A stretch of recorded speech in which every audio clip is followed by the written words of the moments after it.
वालेकुम दोस्तों, इनसाइड भी मौजूद अगर में खुशामदीद। अफगानिस्तान की अबूरी हुकूमत के रहनुमा इब्राहिम सदर के भारत के खुफिया दौरे का इंकशाफ हुआ है और ये दौरा उस वक्त हुआ जब मकबूजा कश्मीर में पहलगाम वाक़या हुआ और इस वाक़े के बाद पाकिस्तान और भारत की कशीदगी अरूज पर थी। भारतीय मीडिया ने इब्राहिम सदर के खुफिया दौरा भारत की तस्दीक कर दी है, जबकि पाकिस्तान के दफ्तर खारजा के तर्जुमान शफकत अली खान ने अपनी प्रेस ब्रीफिंग में अफगान रहनुमा के खुफिया दौरा भारत पर तबसरा करने से इनकार कर दिया। ताहम ये ज़रूर कहा कि हम उम्मीद करते हैं कि अफगानिस्तान अपनी सरजमीन को पाकिस्तान के खिलाफ किसी दूसरे मुल्क की प्रॉक्सी वॉर के लिए इस्तेमाल नहीं होने देगा। इस सूरत हाल में यह सवाल है और बहुत ही इंपॉर्टेंट सवाल है कि भारत का खुफिया दौरा करने वाले अफगान लीडर इब्राहिम सदर कौन है, उनकी तरफ से इस दौरे के अगराज़ो मकासद क्या थे, यानी उन्होंने ये दौरा क्यों किया। क्या भारत पाकिस्तान के खिलाफ प्रॉक्सी वॉर में अफगान सरजमीन को इस्तेमाल करने का इरादा रखता है। और यह सवाल भी बहुत ही ज़्यादा अहमियत का हामिल है कि पाक भारत कशीदगी के अरूज पर अचानक BLA से मुंसलिक सोशल मीडिया अकाउंट्स एक्टिव क्यों हो गए और उनकी रीच में इजाफा क्यों हुआ, और BLA के वो तमाम लीडर्स जो कि इस वक्त बैरून मुल्क मौजूद हैं और BLA के चंद लीडर्स ऐसे हैं जो अफगान सरजमीन को इस्तेमाल कर रहे हैं, क्या इस सारी सूरत हाल में उन तमाम लीडर्स को जो कि अफगान सरजमीन इस्तेमाल कर रहे हैं उनको भारत की बैकिंग हासिल है। इंपॉर्टेंट सूरत हाल है, इंपॉर्टेंट सवालात हैं, इन सवालात का जायजा लेते हैं। ये जो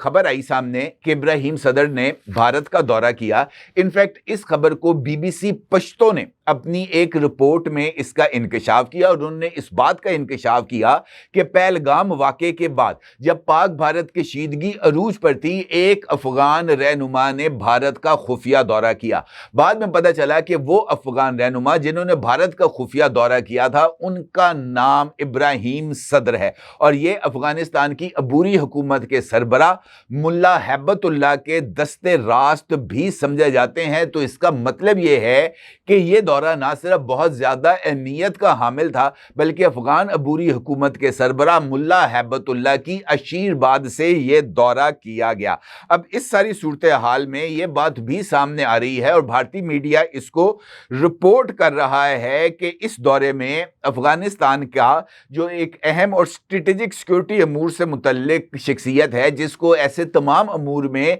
फैसला साजी में मरकजियत हासिल है, वो यकीनी तौर पर किसी ऐसे मार्के को सर करने के लिए भारत गया जो मौजूदा सूरत हाल में बहुत ज्यादा अहमियत का हामिल है। इंडियन अखबार है एक, उसका नाम है संडे गार्डियन। उसने अपनी रिपोर्ट में लिखा है कि तालिबान के एक ऐसे सीनियर ओहदेदार के साथ खुफिया मवासलाती चैनल खोलना जो पाकिस्तान के बारे में तनकीदी नजरियात रखते हैं जाहिर करता है कि इंडिया अफगानिस्तान में नई हुकूमत के साथ बातचीत के लिए अपने नुक्ते नज़र पर नजर सानी कर रहा है। एक हालिया पेशरफ्त में इंडियन वजीर खारजा S जयशंकर ने गुज़िश्ता रोज़ यानी जुमेरात 15 मई को तालिबान हुकूमत के वजीर खारजा अमीर खान मुत्तकी से टेलीफोन पर बात भी की थी और इस हवाले से मैंने आपको अपने एक वीडियो में इस बात का इजहार भी किया था कि ये जो टेलीफोनिक कॉन्वर्सेशन है जिसके बाद जयशंकर ने एक ट्वीट भी किया था, इसमें इनफैक्ट पहलगाम वाक़े में अफगान सरजमीन के इस्तेमाल किए जाने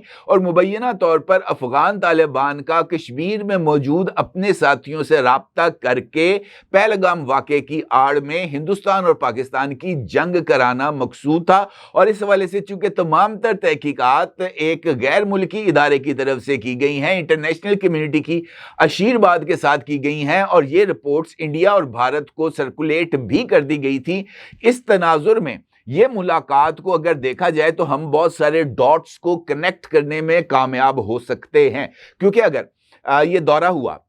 खुफिया दौरा हुआ, इस खुफिया दौरे में BBC की अपनी रिपोर्ट के मुताबिक इंडियन गवर्नमेंट की तरफ से अफगान गवर्नमेंट के लिए 100 करोड़ रुपए का चंदा दिया गया, तो ये इस बात की तरफ इशारा है कि इंडियन गवर्नमेंट अफगान तालिबान को अपने साथ अलाइन करने के लिए किसी भी एक्सटेंट तक जा सकते हैं। और अगर ये अलाइनमेंट है इंडिया और अफगान तालिबान के दरमियान, तो ये अलाइनमेंट यकीनी तौर पर पाकिस्तान के ही खिलाफ हो सकती है, इसके अलावा इसका कोई और मकसद नजर नहीं आता। लिहाजा पाकिस्तान के दफ्तर खारजा का ये खदशा कि अफगानिस्तान अपनी सरजमीन को किसी दूसरे मुल्क की पाकिस्तान के खिलाफ प्रॉक्सी वॉर के लिए इस्तेमाल ना करने दे, ये इस बात की तरफ इशारा है कि इस मुलाकात में मुबैना तौर पर पाकिस्तान के खिलाफ और ख़ास तौर पर बलूचिस्तान में भारतीय मुदाखलत में इजाफे के लिए इस्तेमाल किया जा सकता है। अब अगर मैं आपको ये बताऊं कि इब्राहिम सदर तालिबान के सरकर्दा रहनुमाओं में से एक हैं, जिन्होंने गैर मुल्की अफवाज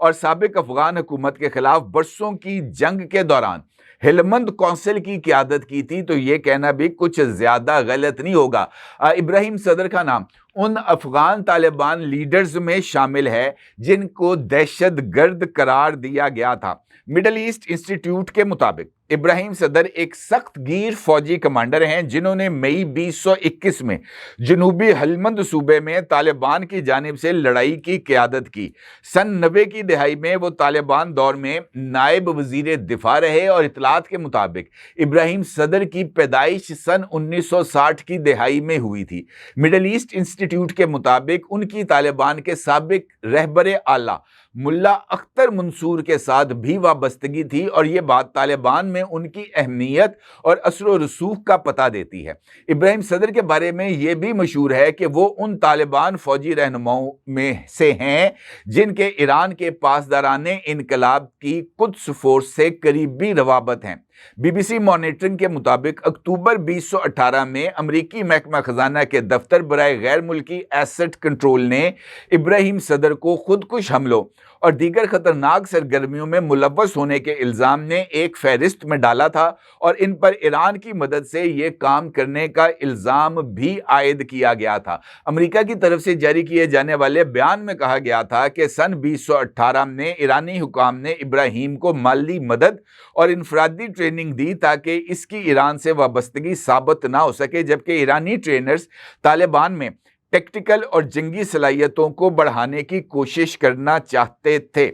अब जब अफगान तालिबान दोबारा अगस्त 2021 में इक़्तिदार में आए तो अफगानिस्तान में इंडियन सफारत खाने और कौंसल खाने के सफारतकार और अमला उजलत में अफगानिस्तान से निकल गया था और ये वही टाइम था वहां पर जो बाइडन की गवर्नमेंट थी और अफगानिस्तान से अमेरिकी फौजियों को उजलत में खाली करना पड़ा था अफगानिस्तान। और उस मौके पर जो अमेरिका है उसने अपना बेशकीमत असला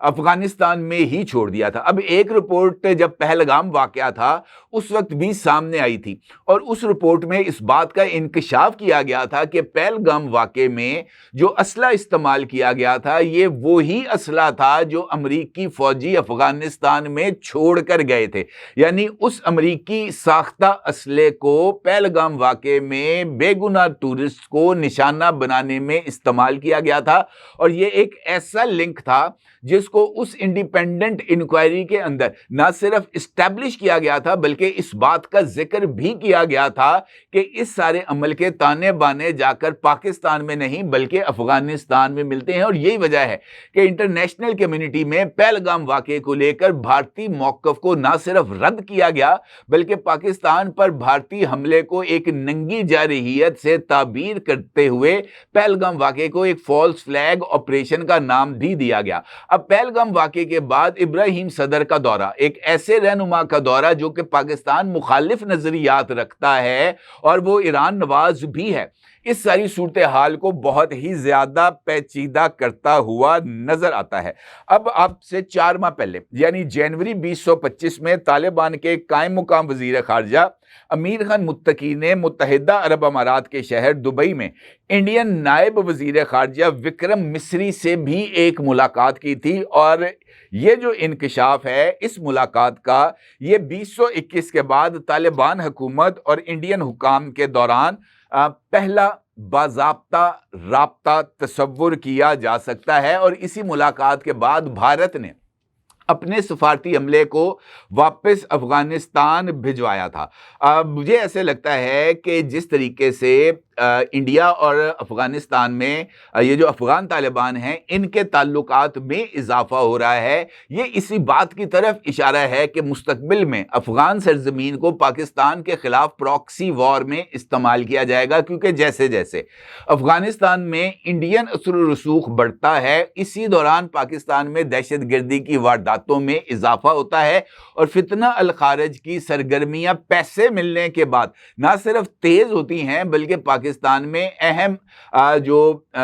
लोग हैं उनको निशाना बनाया जाता है, खासतौर पर पाकिस्तान की सिक्योरिटी फोर्सेस को। और इसी दौरान बलूचिस्तान के अंदर भी जब जब इंडियन असर रसूख अफगानिस्तान में बढ़ता है, बलूचिस्तान में भी दहशत गर्दाना कार्रवाइयों की जो कि BLA की तरफ से या मजीद ब्रिगेड की तरफ से होती हैं उसमें भी इजाफा होना शुरू हो जाता है। अभी रिसेंटली ये जो जाफर एक्सप्रेस का वाकया हुआ था, जहां पर BLA की तरफ से ट्रेन को हाईजैक करने की कोशिश की गई थी, उसकी भी सबसे पहली फुटेज इंडियन चैनल्स ने ही नशर की थी और वो लाइव फुटेज थी जो कि इंडियन चैनल ने नशर की थी। उसके साथ साथ BLA के नकाब पोश तर्जुमान का बयान भी दुनिया के किसी और चैनल ने नहीं बल्कि इंडियन चैनल्स ने नशर किया था। और इस बात का इंकशाफ बाद में पाकिस्तान की तहकीकाती एजेंसियों ने किया था कि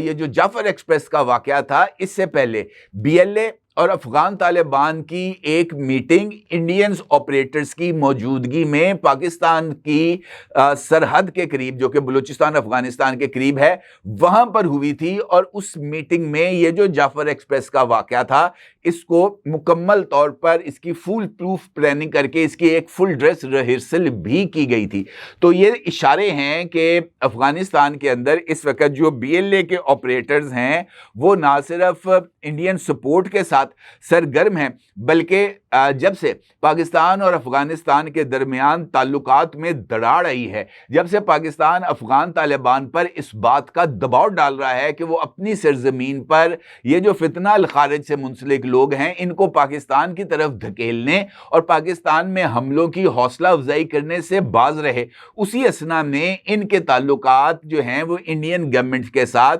ना सिर्फ ज्यादा बेहतर हुए हैं बल्कि इस सारे अरसे के दौरान भारत की तरफ से ऑफिशियली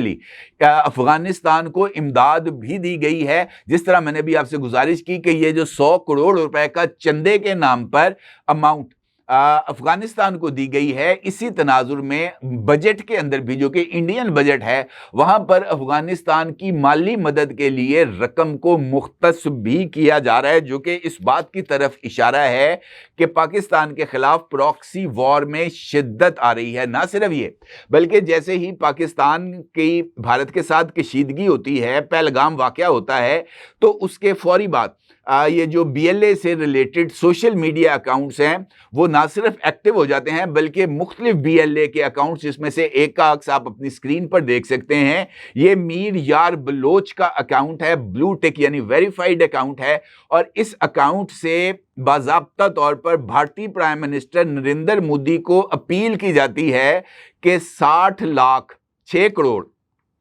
बलोच वो ये जो है पाकिस्तान के ऊपर हमले के हवाले से नरेंद्र मोदी के बयान को इंडोर्स करते हैं और वो ये कहते हैं कि जनाब ये जो भारतीय वजीर आजम की तरफ से न्यू नॉर्मल का जिक्र करते हुए कहा गया था कि ट्रेड और टेरर एक साथ नहीं चल सकते, उसी के बिहाफ पर उनका यह कहना था कि Balochistan and Pakistan can't live together. इसको भी भारतीय वजीर आजम अपने ऑफिशियल नैरेटिव के अंदर शामिल करें। ना सिर्फ ये बल्कि इसी दौरान बहुत सारी ऐसी पोस्टें की गई जिसमें इंडियन गवर्नमेंट को इस बात का यकीन दिलाया गया कि पाकिस्तान का ये जो बलोच हैं ये पाकिस्तान के खिलाफ भारतीय कार्रवाई में पाकिस्तान के साथ नहीं बल्कि भारत के साथ हैं। और इस हवाले से सोशल मीडिया पे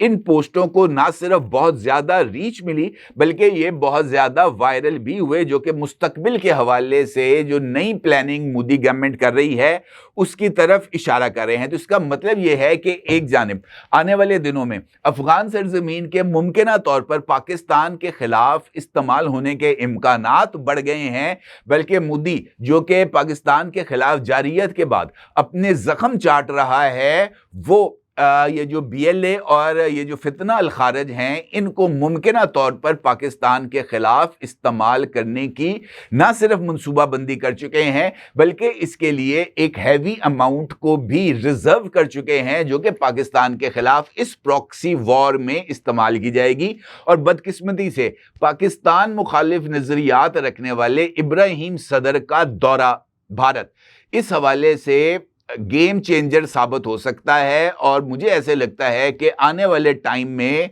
जो कशीदगी है वो शायद पाकिस्तान और भारत की बजाय अफगानिस्तान और पाकिस्तान के दरमियान उसमें ना सिर्फ शिद्दत आएगी, बल्कि मुमकिना तौर पर अगर भारत की तरफ से मजीद किसी कार्रवाई का अंदेशा होता है तो पाकिस्तान को ये जो बॉर्डर हमारा लगता है अफगानिस्तान से, वहां से भी किसी तरह की कोई जो हिलजुल है, जंगी हिलजुल, वो भी हो सकती है, जो कि पाकिस्तान को दो जंगी महाजों पर मसरूफ करने के मुतरादफ होगी। सूरत हाल ज़रा संगीन है और पाकिस्तान के पॉलिसी साजों को इस हवाले से ज़रा तफसीली गौर व फिक्र करते हुए इन तमाम अमूर पर ज़रा तफसील के साथ